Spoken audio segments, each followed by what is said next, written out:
Beleza, pessoal? Vamos então para o segundo videozinho aqui do ativo não circulante mantido para venda e operação descontinuada. Aspectos envolvendo mensuração. Ser bem objetivo, o grosso nós já estudamos aí de maneira bem objetiva, indo diretamente onde importa, né? Sem muita enrolação, somente o filé do CPC. Lembrando que é interessante você dar uma lida lá no material em PDF, tá bom? E aí outros detalhes que talvez se o examinador enlouquecer lá em ele entrar, não são abordados aqui no vídeo. O vídeo é mais objetivo, mais direto, né?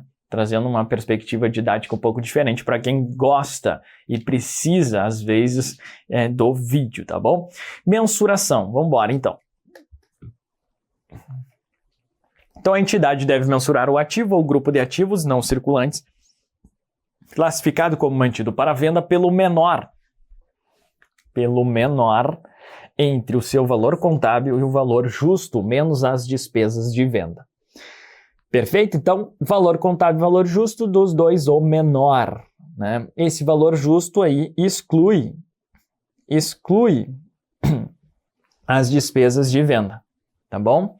Beleza pura. Então, aspectos aí de mensuração. O que mais, pessoal?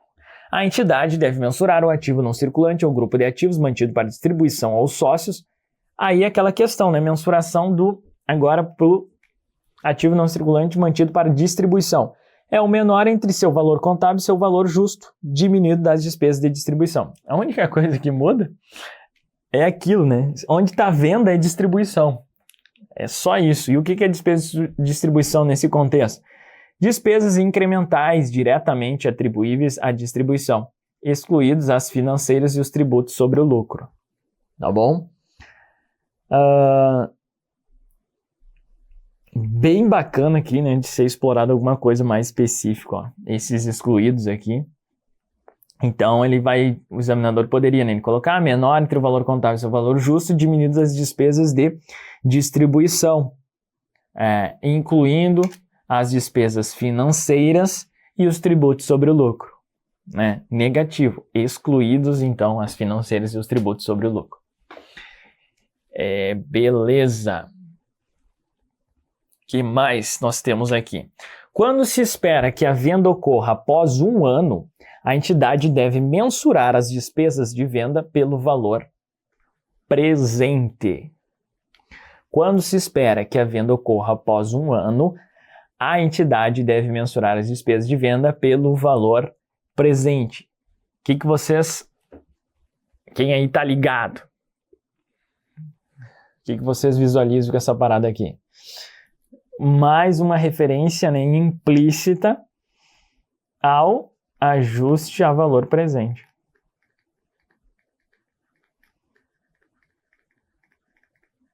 Cara, o ajuste a valor presente está em vários pronunciamentos. É isso aí, quando se espera que a venda ocorra após 1 ano, a entidade deve mensurar as despesas de venda pelo valor presente.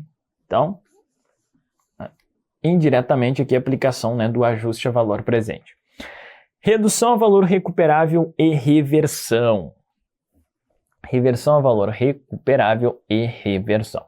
Então, segundo aí o CPC 31, a entidade deve reconhecer, nos termos do CPC 01, que tratem, né, sobre redução a valor recuperável, a perda por redução a valor recuperável relativamente a qualquer redução inicial posterior do ativo do grupo de ativo mantido para venda, ao valor justo menos as despesas de venda.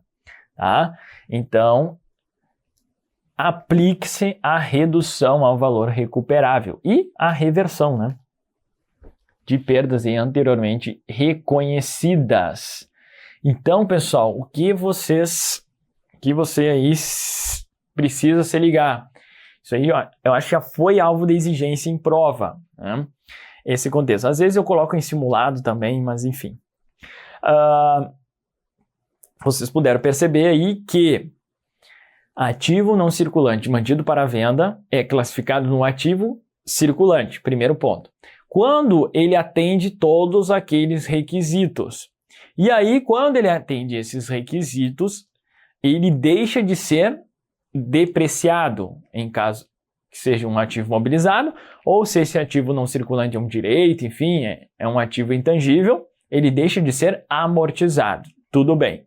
Aí o examinador vai falar o seguinte: os ativos não circulantes, ao serem classificados, observados os requisitos para o ativo circulante, deixam de ser amortizados e nenhuma perda por redução ao valor recuperável e consequente reversões podem ocorrer. Não. Então ele deixa de ser depreciado, deixa de ser amortizado, mas redução ao valor recuperável continua bombando aí, tá bom? A entidade deve reconhecer a perda ou redução ao valor recuperável relativamente a qualquer redução inicial ou posterior do ativo do grupo de ativo mantido para venda ao valor justo menos as despesas de venda, tá? Beleza, pura. Então, redução ao valor recuperável ocorre sim, senhor. Beleza.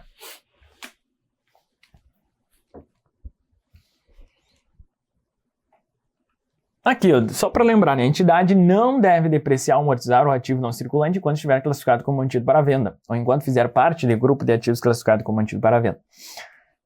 Os juros e os outros gastos atribuíveis aos passivos de grupo de ativos classificado como mantido para venda devem continuar a ser reconhecidos. Então, os juros e outros gastos atribuíveis aos passivos de grupo de ativos classificado como mantido para venda devem continuar a ser reconhecidos, sem problemas aí, tá?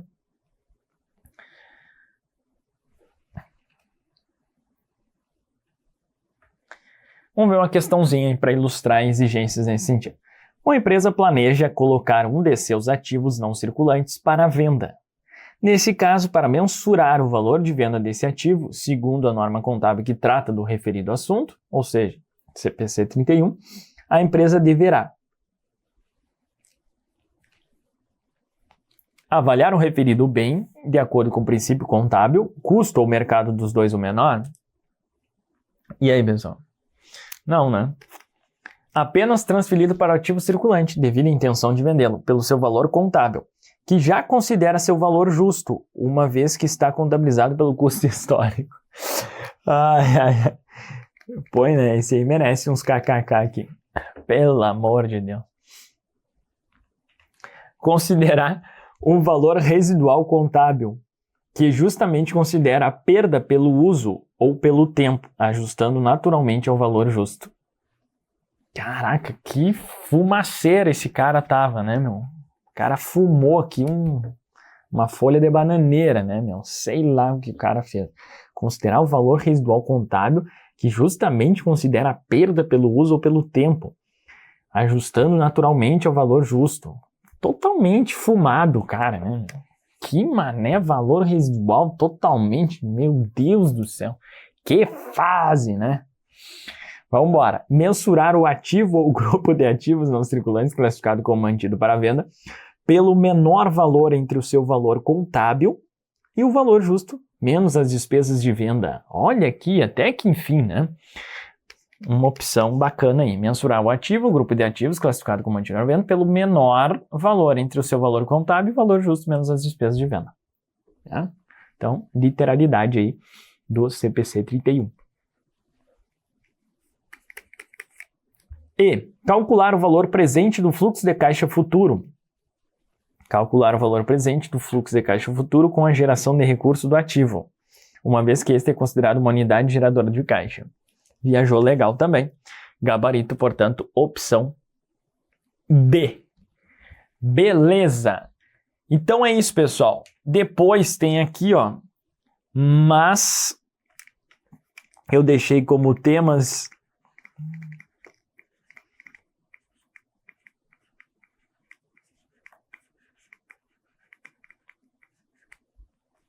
tem que ter a chaminézinha a fumaça, né? Temas de casa, aí. Recordar e viver.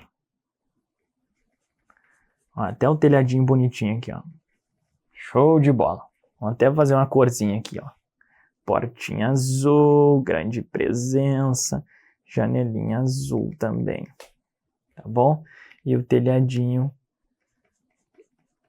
bem bonitinho. Uma chaminézinha ali, ó. Temas de casa. O que vai ser temas de casa? Ler a parte de apresentação e divulgação, tá bom? Belezinha. Então é só ler lá, são 2,5 páginas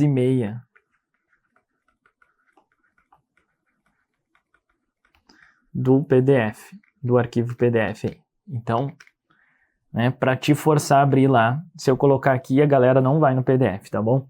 Então, se liga na parada aí, temas de casa. Show? Beleza? E aí a gente encerra a teoria. E eu vou fazer aqui algumas, né? Vou trazer algumas questões comentadas aí no próximo bloco, tá bom? Então, bem tranquilo, né? Nossa senhora, nunca foi tão fácil. CPC 31. Mais tranquilo até que eu pensei aqui quando eu coloquei para iniciar. Então é isso.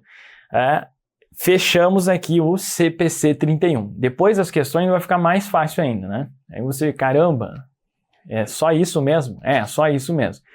Tem alguns pronunciamentos que vêm para alegrar a nossa vida e outras vêm para deixar um pouco mais complicadas, né? Não que a gente vai ficar tristes com elas. Por quê? Porque nós estamos aqui justamente para aprender a desenvolver o raciocínio lá na hora da prova e resolver a questão com confiança. É isso, né? E se aparecer uma coisa totalmente bizarra, não deixar se abater. Por quê? Porque está todo mundo na mesma barca e aí você vai olhar, cara, isso aqui é sinistro, eu me preparei. Então, posso ficar tranquilamente que isso aqui, todo mundo está na mesma barca. Então, fica na paz. Agora, nunca li o pronunciamento, vê que eu nem sei se a questão é difícil ou não. Então, é isso que é importante em termos de preparação de pronunciamentos contábeis. Pelo menos ter uma noção básica de cada um dos pronunciamentos, né? Especialmente se eles estão expressamente previstos lá na sua prova, tá bom? Tranquilo? No seu edital. Fechado? Então, CPC 31, bem de boa na lagoa, essa parte aqui, né, teórica, bem tranquilo. Show? Tudo certo? Beleza? Tamo junto? É isso aí. Já, então, vamos resolver algumas questõezinhas, mas antes vai lá e lê essa apresentação e divulgação, né? Mas eu acho que não existem exigências aí de provas sobre apresentação e divulgação. Pelo menos eu não lembro, né? Pode ser que tenha 5 questões ali, enfim, mas eu não lembro de exigências, né, recentes, pelo menos, aí, de apresentação e divulgação. Forte abraço, bons estudos e já retornamos. Valeu!